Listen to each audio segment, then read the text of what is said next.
జై గురుదత్త శ్రీ గురుదత్త ద్విసప్తాహ పారాయణలో 12వ రోజు 42వ అధ్యాయం. వారిద్దరూ కాశీ చేరిన తర్వాత త్వష్టకు అవధూత బోధించిన కాశీయాత్ర విధానం గురించి నామధారకునితో సిద్ధయోగి ఇంకా ఇలా చెప్పారు. విశ్వేశ్వరుని దర్శనము, అంతర్గృహయాత్ర, దక్షిణోత్తర మానసయాత్ర, పంచక్రోశయాత్ర, స్నానము, దానము, అర్చన, శ్రాద్ధము, అన్నపూర్ణ, విశ్వేశ్వర, బిందుమాధవ, డుండి వినాయక, దండపాణి, కాలభైరవ, గుహకాశి, మణికర్ణిక మొదలైనవి దర్శించి పూజ చేసి నీ పేరు మీదుగా ఒక శివలింగం ప్రతిష్ఠ చేసుకో. ఇలా చేస్తే శ్రీగురు భక్తి దృఢమై ఈశ్వర సాక్షాత్కారం అవుతుంది అని చెప్పి రెప్పపాటులో అవధూత అదృశ్యమయ్యారు.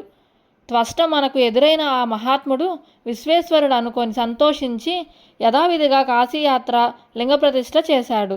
అతడు ధ్యానించగా విశ్వనాథలింగములో శంకరుడు దర్శనమిచ్చి వరం కోరుకోమన్నాడు. అతడు తన గురుభార్య మొదలైన వారు అడిగినవన్నీ విన్నవించాడు. శంకరుడు వరమిచ్చి, నాయన, నీవు విశ్వకర్మ అనే సృష్టికర్తవు అవుతావు అని ఆశీర్వదించాడు. త్వష్ట సంతోషించి తన గురుపత్ని, పిల్లలు కోరినవన్నీ సృష్టించి సమర్పించుకున్నాడు. గురువు సంతోషించి అతనికి జ్ఞానము, సర్వసిద్ధులు, నవనిధులు, యశస్సు కలిగేలా ఆశీర్వదించారు. కనుక గురుభక్తి వలన సాధ్యము కానిదేమీ లేదు. శ్రీగురుడు గురుసేవా ప్రాశస్త్యం చెప్పడం అయ్యేసరికి సూర్యోదయం అయింది. సాయందేవుడు శ్రీగురునికి నమస్కరించి, మీరు కాశీయాత్ర గురించి చెప్తుంటే నేను మీతో పాటు కాశీయాత్ర చేసినట్టుగా ఉంది అని చెప్పి ఆనంద పారవస్యంతో అతడిలా శ్రీగురుణ్ణి స్తుతించాడు. మొదట అద్వయులుగా ఉండి సంకల్ప మాత్రాన ఈ బ్రహ్మాండ రూపం ధరించి మరలా దానిని పాలించడానికి అవతరించిన ఓ నృసింహ సరస్వతి, మీ పాదపద్మములకు వందనములు. కలి ప్రభావం వలన ధర్మం నశించి యజ్ఞయాగాదులు కరువైనప్పుడు దేవతల ప్రార్థన అనుసరించి భూమిపై అవతరించి ధర్మాన్ని పునరుద్ధరిస్తూ లోకానికి జ్ఞానజ్యోతిని అనుగ్రహిస్తున్న ఓ నరసింహ సరస్వతి, మీ పాదపద్మములకు నమస్కారములు. సంసార సాగరంలో మునిగి ఉన్న భక్తులను తరింపచేయడానికి అవతరించి చతుర్థాశ్రమం స్వీకరించి లోకోద్ధరణ చేస్తున్న ఓ నృసింహ సరస్వతి, మీ పాదపద్మములకు నమస్కారములు. స్వామి, మీ చరిత్ర విచిత్రమైనది. మీ కీర్తి భూమండలమంతా వ్యాపించింది. మూగవానికి మాట్లాడే శక్తిని అనుగ్రహించారు. గుడ్డివాడికి దృష్టి, గొడ్రాలికి సంతానం, ఎండుకట్టెకు ప్రాణం, విధవరాలికి సౌభాగ్యం, భక్తులకు సిరి సంపదలు ప్రసాదించారు. ఓ నృసింహ సరస్వతి, మీ పాదపద్మములకు నమస్కారం.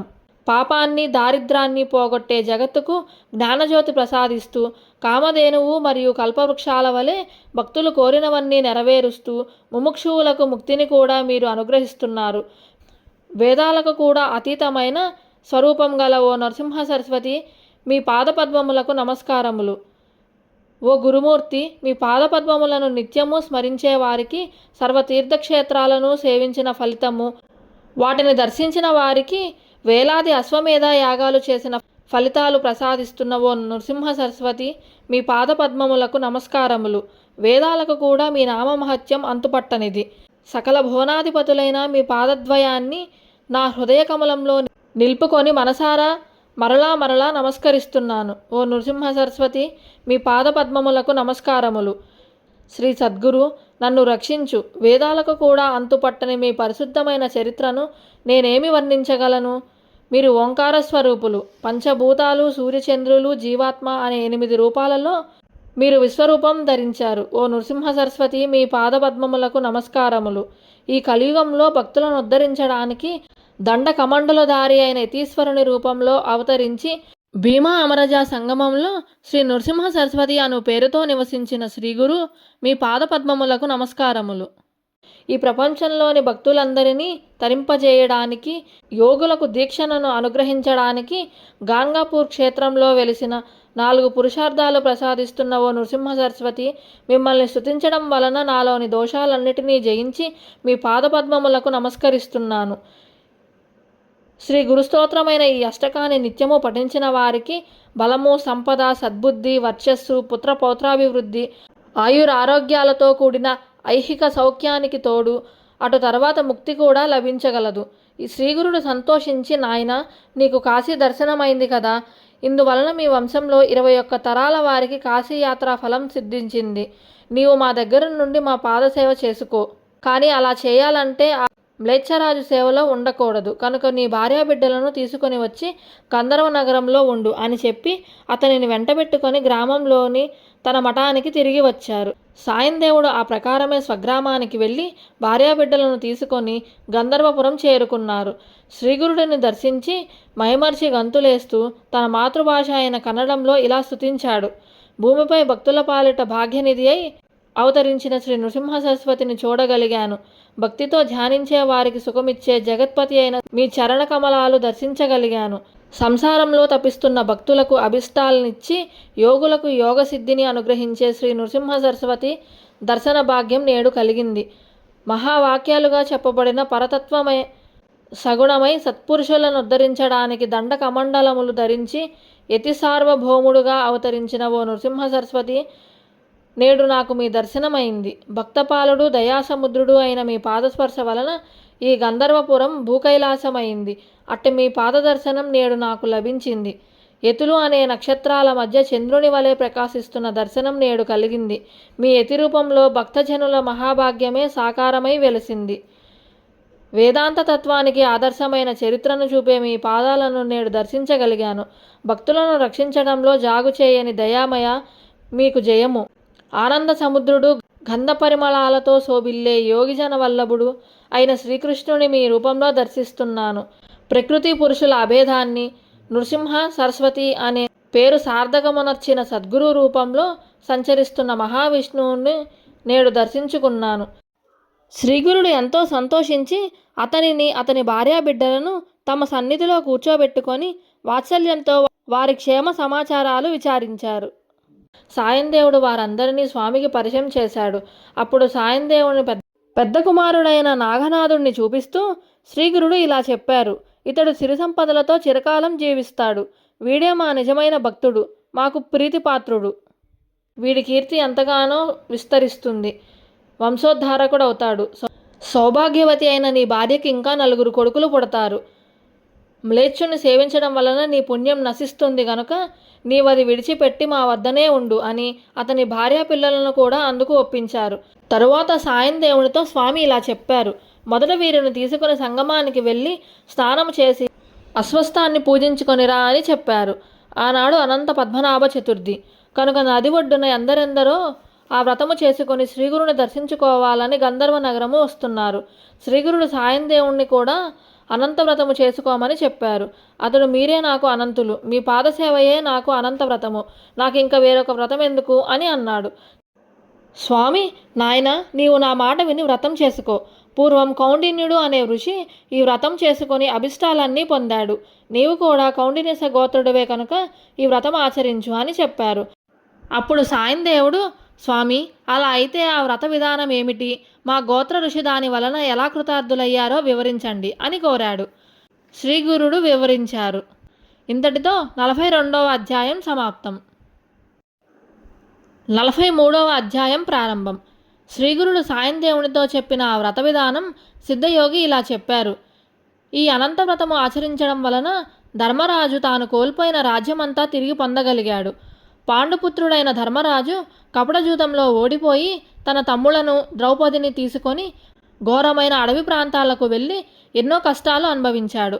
పాండవులపై దయతో శ్రీకృష్ణుడు వారి వద్దకు వెళ్ళాడు. పాండవులు అతనిని పూజించారు. అప్పుడు శ్రీకృష్ణుడు వారిని కరుణించి ఇలా చెప్పాడు. నేను అనంతుడుగా నన్ను గుర్తించి నిష్టగా వ్రతం చేసుకుంటే మీ అభిష్టాలన్నీ నెరవేరుతాయి, మీ కష్టాలు తీరుతాయి. ఈ అనంత వ్రతం భాద్రపద శుద్ధ చతుర్దశి నాడు మధ్యాహ్న సమయంలో భక్తితో ఆచరిస్తే మీ రాజ్యం మీకు లభించగలదు అని చెప్పారు. పూర్వం కృతయుగంలో వశిష్ఠ గోత్రానికి చెందిన సుమంతుడనే ఋషి ఉండేవాడు. అతనికి సుశీలే అనే కూతురు ఉండేది. ఆమె జన్మించిన కొద్ది కాలానికే అతని భార్య దీక్షాదేవి చనిపోయింది. సుశీల తండ్రి వద్దనే పెరుగుతూ భక్తి శ్రద్ధలతో పూజ చేస్తుండేది. సుమంతుడు తన కర్మానుష్ఠానికి భంగము రాకుండా ఉండేందుకు 2వ వివాహం చేసుకున్నాడు. కానీ ఆమె గయ్యాలి. కొంతకాలానికి సుమంతుడు తన కుమార్తెను వేదశాస్త్ర పారంగతుడైన కౌండిన్యునికి ఇచ్చి వివాహం చేశాడు. కానీ అతని భార్య పెట్టే బాధలకు ఓర్వలేక కౌండిన్యుడు వేరొక చోట కుటీరంలో కాపురం ఉండదలిచాడు. అయినా కూతురు కాపురానికి వెళ్లే రోజు కూడా పేలపిండి అయినా ఇవ్వడానికి ఆమె అంగీకరించలేదు. ఎలాగో ఆమె చూడకుండా సుమంతుడు కొద్ది గోధుమ పిండి మాత్రం ఒక ఆకులో కట్టి ఇచ్చి వారిని సాగనంపాడు. మరుసటి రోజు మధ్యాహ్నం ఒక ఏటి వద్ద ఆగి కౌండిన్యుడు స్నాన సంధ్యాదులు గావించుకున్నాడు. అక్కడ కొందరు స్త్రీలు ఎర్రని చీరలు కట్టుకొని కలశాలు పెట్టి పూజిస్తుంటే సుశీలాదేవి విచారించగా తాము అనంతవ్రతం చేస్తున్నట్లు చెప్పారు. ఆమె కోరిక మీదట ఒక ముత్తైదు ఆ వ్రత విధానం ఇలా చెప్పింది. ప్రతి భాద్రపద శుక్ల చతుర్దశి నాడు 14 ముడులు వేసిన ఎర్రని తోరము సిద్ధము చేసుకొని ప్రవహించే నీటిలో స్నానం చేసి ఎర్రని చీర కట్టుకొని ఆకులతో ఒక కలశం స్థాపించాలి. ఒక కొత్త వస్త్రం మీద గంధంతో అష్టదళ పద్మము గీసి దానిపైన దర్భలతో చేసిన సర్పాకృతి నుంచి శేషసాయి అయిన చతుర్భుజుణ్ణి ద్వాదశాక్షరి మంత్రంతో గాని పురుష సూక్త విధానంతో గాని యథాశక్తి పూజించాలి. తరువాత ఆ తోరము కుడి చేతికి కట్టుకొని పాత తోరం విసర్జించాలి. తరువాత గోధుమ పిండి వంట నివేదించి దక్షిణతో సహా ఒక వేద విప్రునికి దానం ఇవ్వాలి. తరువాత యథాశక్తి బ్రాహ్మణులకు భోజనం పెట్టాలి. ఇలా 14 సంవత్సరాలు చేశాక 14 కుండలు దానమిస్తే అన్ని పురుషార్థాలు సిద్ధిస్తాయి. ఇలా చెప్పి ఆ ముత్తైదువ సుశీలాదేవి చేత కూడా అనంతవ్రతం చేయించింది. తరువాత ఆమె తన భర్తతో బయలుదేరింది. ఆ వ్రతమహిమ అన్నట్లు దారిలో ఒక పట్నంలో పౌరులు ఆ దంపతులకు ఎదురొచ్చి వారిని అక్కడే ఉండమని ప్రార్థించారు. అక్కడ కొంతకాలం శ్రీమంతుడు సుఖంగా జీవించాడు. ఒకరోజు కౌండిన్యుడు తన భార్య చేతికున్న తోరము చూసి, ఇదేమిటి, నన్ను వశం చేసుకోవడానికి ఈ ఎర్రని తోరం ధరించావా ఏమి అని అడిగాడు. అది అనంత తోరమని, దాని మహిమ వల్లనే తమకు సిరి సంపదలు వచ్చాయని ఆమె చెప్పినా నమ్మక అతడు దానిని తెంచి నిప్పులో పడేశాడు. కొద్ది కాలంలో వారింట దొంగలు పడి సర్వము దోచుకుపోయారు. అప్పుడు కౌండిన్యుడు తన తప్పిదము గుర్తించి ఎలాగైనా అనంతుణ్ణి దర్శించి ఆయనను శరణు పొందితే కాని భోజనమైనా చేయనని శపథము చేసి అనంత అనంత అని కేకలు వేస్తూ ఒక అడవిలో వెతకసాగాడు. దారిలో ఓ చోట కాయలు కాయని ఒక పెద్ద మామిడి చెట్టు చూశాడు. అదేమి విచిత్రమో గాని దాని మీద ఒక పక్షి అయినా వాలలేదు. కౌండిన్యుడు అనంతుడు ఎక్కడా అని అడగగా ఆ చెట్టు నాకే ఆయన దర్శనం లభించలేదు అని చెప్పి, నీకు కనిపిస్తే నా దుస్థితి గురించి ఆయనకు నివేదించు అని చెప్పింది. ఆ ముని మరొక చోట ఒక గడ్డి పరకనైనా కొరకని ఆవును దూడను చూచి వాటిని అడిగాడు. అవి కూడా అలానే చెప్పాయి.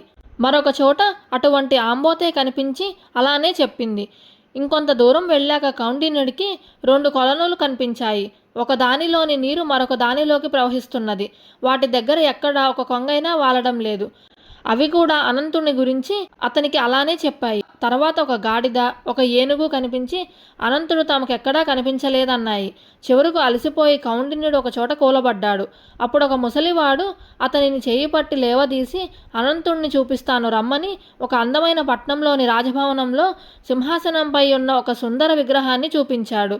కౌండిన్యుడు అతడే అనంతుడని తలచి అతనిని స్తుతించి నమస్కరించాడు. అప్పుడు అనంతుడు అతనికి 4 పురుషార్థాలు, శాశ్వత వైకుంఠ నివాసము వరంగా ప్రసాదించాడు. అప్పుడు కౌండిన్యుడు తాను అడవిలో చూసిన వింతలన్నిటినీ ఆయనకు చెప్పాడు. పూర్వం ఒక విప్రుడు విద్వాంసుడైనా కూడా ఎవరికీ విద్య నేర్పకుండా తన కాలమంతా శాస్త్రవాదనలతోనే గడిపాడు. అందుకతడు మరు జన్మలో ఒక వ్యర్థమైన మామిడి చెట్టై అడవి పాలయ్యాడు. చవిటి నేలను దానమిచ్చిన వాడు మరు జన్మలో మేతమేయని పశువయ్యాడు. సీమంతులై కూడా కొంచెమైనా దానము చేయనివాడు ఆంబోతుగా జన్మించాడు. ఒకరికొకరు దానమిచ్చి పుచ్చుకున్న అక్కా చెల్లెళ్ళే ఆ 2 చెరువులు. క్రోధము వహించినవాడు గాడిదగాను, మదించి విచ్చలవిడిగా ప్రవర్తించిన వాడు ఏనుగుగాను జన్మించారు. నీవు పశ్చాత్తాపంతో పరిశుద్ధుడవైనప్పుడు ఆ వృద్ధుడి రూపంలో నేనే నీకు దర్శనమిచ్చాను. అవన్నీ పశ్చాత్తాపంతో తమ దుస్థితి నీతో చెప్పుకొని నాకు తెల్పమని నిన్ను కోరినాయి కనుకనే వాటన్నిటికీ ముక్తి కలిగింది. నీవు పునర్వసు నక్షత్రమై శాశ్వతంగా ఆకాశంలో నిలుస్తావు అని అనంతుడు ఆశీర్వదించి పంపాడు. అప్పటి నుండి సుశీలాదేవి, కౌండిన్యుడు సుఖంగా జీవించి తర్వాత వైకుంఠానికి వెళ్ళారు. శ్రీకృష్ణుడు చెప్పిన ఈ కథ విని పాండవులు అనంతవ్రతం ఆచరించి అనంతుని కృప వలన యుద్ధంలో శత్రువులను ఓడించి మరలా రాజ్యం సంపాదించుకోగలిగారు. నమ్మి ఈ వ్రతం ఆచరించి సత్ఫలితం పొందని వారెవరూ లేరు. కనుక సాయందేవా, నీవు కూడా ఈ గోత్ర ఋషి అయిన కౌండిన్యుని వలె ఆ వ్రతం ఆచరించు అని అన్నారు. ముందు ముందు నాగనాథుడు అతని సంతతి వారు నిష్ఠతో ఈ వ్రతం ఆచరించి శ్రీగురుణ్ణి పూజించి అతడి బ్రాహ్మణులకు, సన్యాసులకు సంతర్పణం చేస్తారు. తర్వాత అతడు తన భార్య బిడ్డలను ఇంటి వద్ద దించి వచ్చి తన జీవిత శేషమంతా గురుసేవలోనే గడిపి తరించాడు. అందువలనే నీకు ఈనాడు శ్రీగురు చరిత్ర లభించింది. అతడి వంశంలో జన్మించినందుకు నీవెంతో ధన్యుడవు. ఇంతటితో 43వ అధ్యాయం సమాప్తం. 44వ అధ్యాయం ప్రారంభం. నామధారకుడు నమస్కరించి, స్వామి, శ్రీగురుని లీలల్లో ఇంకొకటి వివరించండి అని కోరితే సిద్ధయోగి ఇలా చెప్పసాగారు. శ్రీగురుని సేవకులలో తంతుకుడు అనే సాలెవాడు ఉండేవాడు. అతడు నిత్యము ఇంటి పనులు చూసుకొని మఠానికి వచ్చి ముంగిలి ఊడ్చి నీళ్లు చల్లి ముగ్గులు పెట్టేవాడు. అటు తర్వాత అతడు శ్రీగురునికి దూరంగానే ఉండి సాష్టాంగ నమస్కారం చేసుకొని వెళ్తుండేవాడు. ఒక సంవత్సరం శివరాత్రికి అతని బంధువులందరూ శ్రీశైలం వెళుతూ అతనిని కూడా రమ్మన్నారు. శ్రీగురుడు కాకుండా వేరొక మల్లికార్జునుడు, మఠం కాకుండా వేరే శ్రీశైలం ఉందా అని చెప్పి అతడు వాళ్ళందరినీ సాగనంపి గురుసేవ చేయడానికి మఠానికి చేరుకున్నాడు. గురువుకు నమస్కరించి తన నిత్య సేవకు ఉపక్రమించాడు. తర్వాత శివరాత్రి వచ్చింది. తంతుకుడు ఆనాడు ఉపవాసం ఉండదలిచి మధ్యాహ్నం సంగమానికి వెళ్ళి స్నానం చేశాడు. తర్వాత అక్కడ అనుష్ఠానికి వచ్చిన శ్రీగురునికి నమస్కరించి ఒక పక్కగా ఆయన వద్ద కూర్చున్నాడు. కొద్దిసేపటికి స్వామికి అతనిపై దయ కలిగి, ఏమిరా, నీవెప్పుడూ శ్రీశైలం చూడలేదు కదా, నీవు కూడా వెళ్తే బాగుండేది అని అన్నారు. అతడు, స్వామి, నాకు దాని మీద అంత ప్రీతి లేదు. అయినా మీరు అంతగా చెబుతున్నారు గనక ఎప్పుడైనా మీరు చూపిస్తే చూడాలని ఉన్నది అని అన్నాడు. అప్పుడు శ్రీగురుడు అతని మనోనిశ్చయానికి అబ్బురపడి అతనిని ప్రేమగా దగ్గరకు పిలిచి, నీవే మా నిజమైన భక్తుడవు కనుక నీకు ఇప్పుడు శ్రీశైల దర్శనం లభిస్తుంది. నీవు ఈ పాదుకలు గట్టిగా పట్టుకొని కన్నులు మూసుకో అని ఆదేశించారు. అతడు చిత్తమని అలానే చేశాడు. అప్పుడు శ్రీగురుడు అతనిని క్షణకాలంలో శ్రీశైలంలోని పాతాళగంగ ఒడ్డుకు చేర్చి అతనిని కళ్ళు తెరవమని చెప్పారు. ఇదే శ్రీశైలం. నీవు వెంటనే క్షౌరము, స్నానము మొదలైనవి పూర్తి చేసుకొని శ్రీ మల్లికార్జున స్వామిని దర్శించుకొనిరా పో అని హెచ్చరించారు. తంతుకుడు శ్రీగురునకు నమస్కరించి ఆయన చెప్పినవన్నీ పూర్తి చేసుకొని మల్లికార్జునుడి దర్శనానికి వెళ్తుండగా దారిలో ఒక చోట అతని బంధువులు ఎదురయ్యారు. అదేమీ పట్టించుకోకుండా దర్శనానికి వెళ్ళాడు. కానీ అక్కడ అతనికి మల్లికార్జున లింగానికి బదులు ఆ స్థానంలో శ్రీగురుడు దర్శనమిచ్చారు. అతడు మొదట ఒక క్షణంలో ఆశ్చర్యపడి మరలా అంతలో తెలివి తెచ్చుకొని శ్రీగురుడు సాక్షాత్తు శంకరుడే కదా అని అనుకున్నాడు. తర్వాత మల్లికార్జునికి పూజ చేసుకొని పొంగి పొర్లుతున్న సంతోషంతో పాతాళగంగ వద్దకు వచ్చాడు. శ్రీగురుడు అక్కడ, నీవింకా కొంతసేపు ఇక్కడ ఉండి మీ వాళ్ళతో కలిసి వస్తావా లేక మాతో వస్తావా అని అడిగారు. అప్పుడు తంతకుడు, స్వామి, మీరు ఇక్కడే ఉన్నారు, మీకు సేవ చేసుకుంటే సరిపోతుంది కదా, మిమ్మల్ని వదిలేసి ఆ లింగానికి చేసుకుంటున్నారు, ఎందుకో అర్థం కావట్లేదు అని అన్నాడు. అప్పుడు ఆ స్వామి, నాయనా, మహాశివరాత్రి నాడు ఈ క్షేత్రంలో ఎంతో మహిమ ఉంటుంది. పూర్వం కిరాతక దేశంలో పరాక్రమశాలి, బుద్ధిమంతుడు అయిన విమర్శుడు అనే రాజు పరిపాలిస్తుండేవాడు. అతడు ఈశ్వర భక్తుడే కానీ యుక్తాయుక్త విచక్షణ లేకుండా ఇంద్రియ సుఖాలు అనుభవిస్తూ ఉండేవాడు. కానీ మరొక వంక నిత్యము శ్రద్ధగా లింగార్చన చేసి నృత్య గీతాలతో విధిగా శివుణ్ణి పూజించేవాడు. అతని భార్య కుముద్వతి మహాగుణవంతురాలు. ఆమె ఒకరోజు అతనితో, ప్రాణనాథ, మీకు కోపం రాదంటే ఒక మాట అడుగుతాను, చెప్పండి. ఆహార విహారాదులలో ఎట్టి నియమము పాటించని మీకు ఇంత నిశ్చలమైన ఈశ్వరభక్తి ఎలా సాధ్యమైంది అని అడిగింది. రాజు నవ్వి ఇలా చెప్పాడు, ప్రేయసి, నా పూర్వజన్మ వృత్తాంతం చెబితే గాని నీకు ఈ సందేహం తీరదు. వెనుకటి జన్మలో ఒక గొల్లవాణి వాకిట్లో కుక్కగా జీవించాను. అప్పుడు ఒక మాఘమాసంలో మహాశివరాత్రి నాడు ఊళ్ళోని జనమంతా దైవ దర్శనానికి అచ్చటి శివాలయానికి వెళ్ళారు. ఆనాడు అందరూ ఉపవాసించాలని మా యజమాని కూడా అన్నం వండుకోలేదు, నాకు పెట్టనూ లేదు. అందువలన అందరితో పాటు నేను కూడా ఉపవాసం ఉండవలసి వచ్చింది. ఆనాడు ప్రదోష సమయంలో ఆ ఇంటి వారందరూ శివాలయానికి వెళ్తుంటే నేను కూడా తోకాడించుకుంటూ వారి వెంటనే వెళ్ళాను. గ్రామస్తులందరూ తలకు దివిటి చేత పట్టుకొని శివనామ సంకీర్తన చేస్తూ ఆలయానికి ప్రదక్షిణ చేస్తున్నారు. నేను ఆకలి ఓర్వలేక తినడానికి ఏమైనా దొరుకుతుందన్న ఆశతో ఆ గుడిలో ప్రవేశించి అన్ని మూలలా తిరుగుతున్నాను. నేను లోపలికి చేరేసరికి అచ్చటి శివలింగం నా కంటపడింది. ఇంతలో పూజ చేస్తున్న అర్చకులు నన్ను చూసి కుక్కను కొట్టండి అని కేకలు వేశారు. నేను పారిపోవాలని చూశాను కానీ సింహద్వారం దగ్గర సందు లేకుండా జనం మోగటంతో నాకు దారి చిక్కలేదు.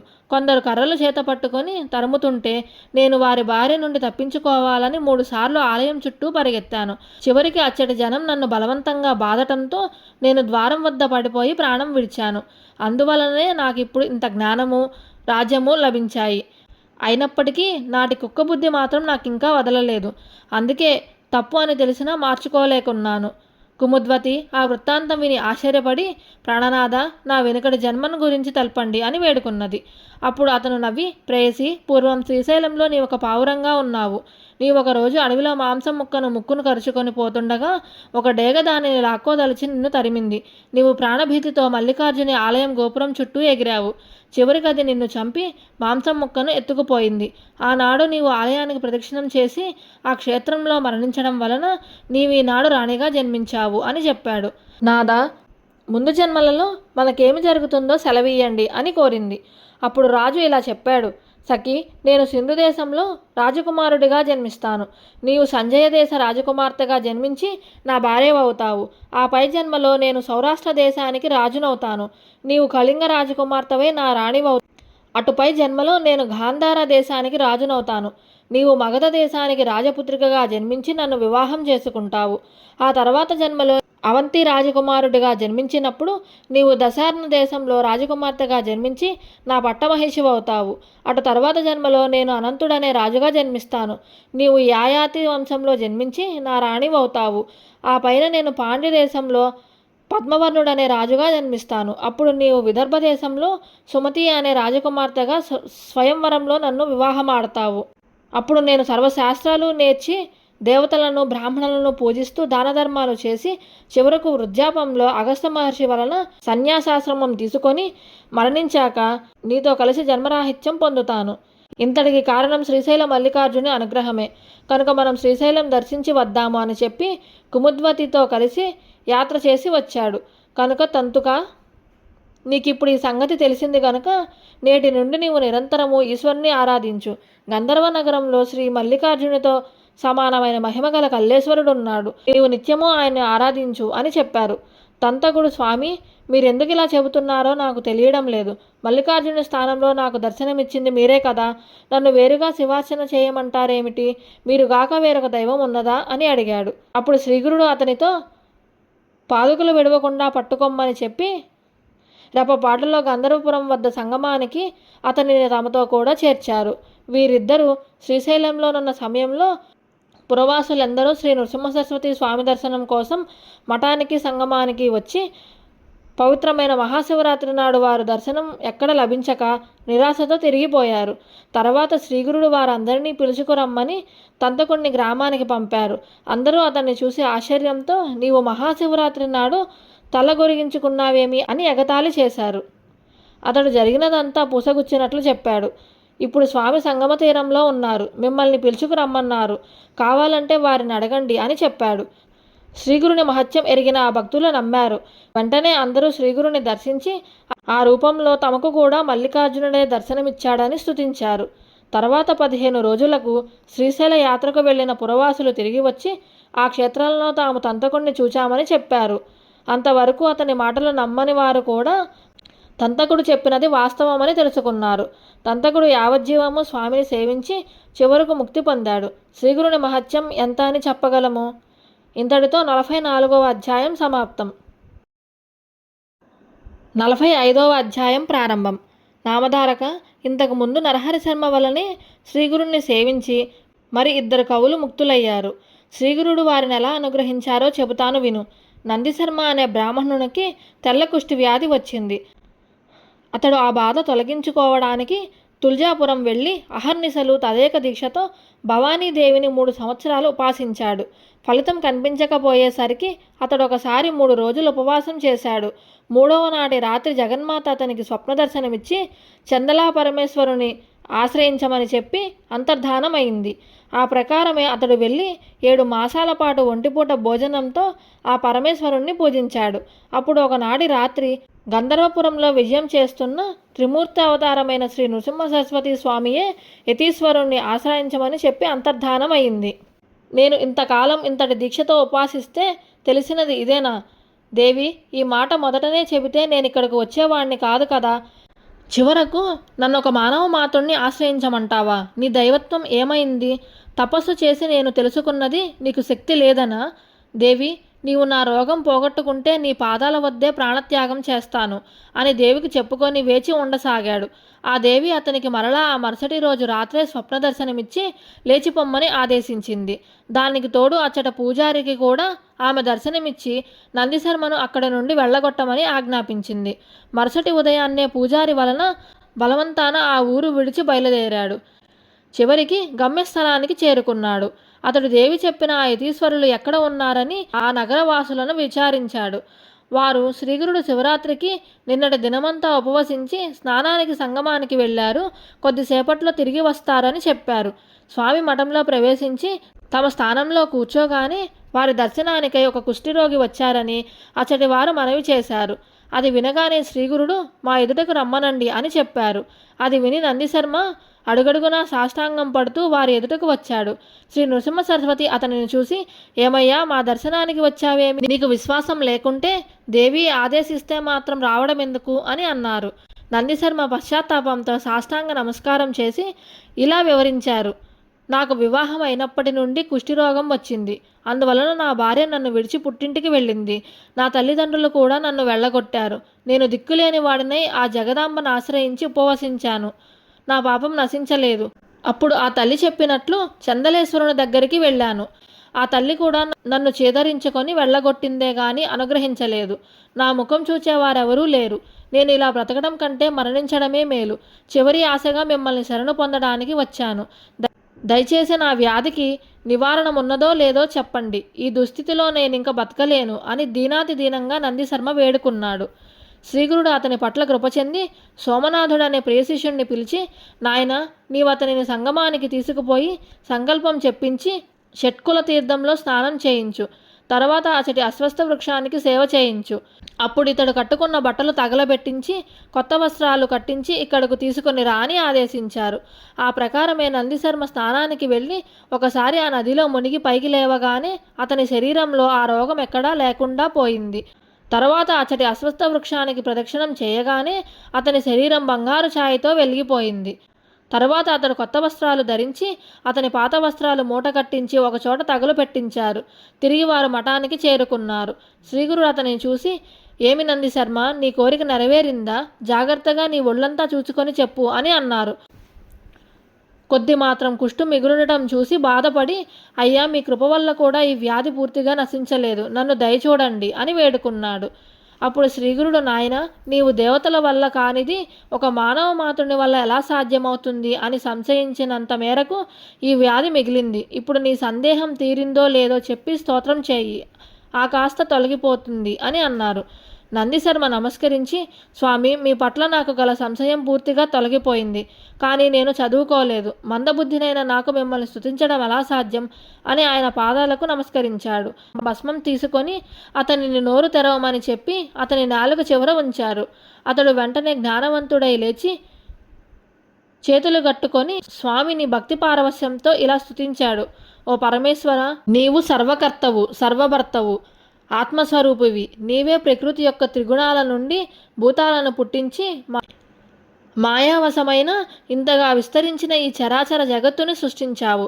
ఈ ప్రపంచమంతటిలో మానవుడొక్కడే జ్ఞానానికి పాత్రుడు. అలాంటి మానవుడు కూడా దాటనలవి గాని నీ మాయ చేత భ్రాంతి చెంది సంకల్పవంతుడై పాపపుణ్యాల వలన ఈ సంసారంలో భ్రమిస్తున్నాడు. వీడు ఎన్ని కల్పాలకైనా ఈ మాయ నుండి బయటపడలేడు. ఒకప్పుడు సత్కర్మల వలన పుణ్యలోకాలకు పోయినా వ్యయం అవగానే కిందకు వచ్చి చంద్రమండలంలో పడతాడు. తరువాత వర్షంతో పాటు భూమికి చేరి అన్నం అవుతాడు. అప్పుడు జీవుల చేత భక్షింపబడి తల్లి గర్భంలో పుడతాడు. ఆ గర్భంలో ఎన్నో బాధలు పడినా మిమ్మల్ని స్మరించలేరు. అక్కడ నుండి బయటపడ్డాక ఎన్ని బాధలు పడినా చెప్పుకోలేరు. బాల్యమంతా ఆటలతోనూ, యవ్వనంలో పాపాలతోనూ, వృద్ధాప్యంలో బలం క్షీణించి వ్యాధులు అతనిని తలములకలు చేస్తాయి. వాటి వలన అంతిమ క్షణంలో కూడా మిమ్మల్ని హృదయపూర్వకంగా స్మరించనైనా స్మరించలేడు. నేను కూడా ఇలానే మాయలో పడి ఎంతో కాలం మిమ్మల్ని స్మరించలేకపోయాను. నాకు ఇప్పుడు మీ దర్శనం లభించింది. మీరు నరరూపం ధరించి ఈ విశ్వాన్ని తరింపజేయడానికి అవతరించిన విశ్వపాలకులు. స్వామి, నన్ను సంసార సాగరం నుండి తరింపజేయండి అని స్తుతించాడు. అప్పుడతడు ఆ పారవస్యంలోనే ప్రజల వైపు తిరిగి, ఓ జనులారా, ఇక్కడ మన మధ్యనున్న శ్రీగురుడు సాక్షాత్తు పరమేశ్వరుడే గాని మానవమాత్రుడు గాడు. వీరి దర్శనం వలన నా పాపాలన్నీ నశించిపోయాయి.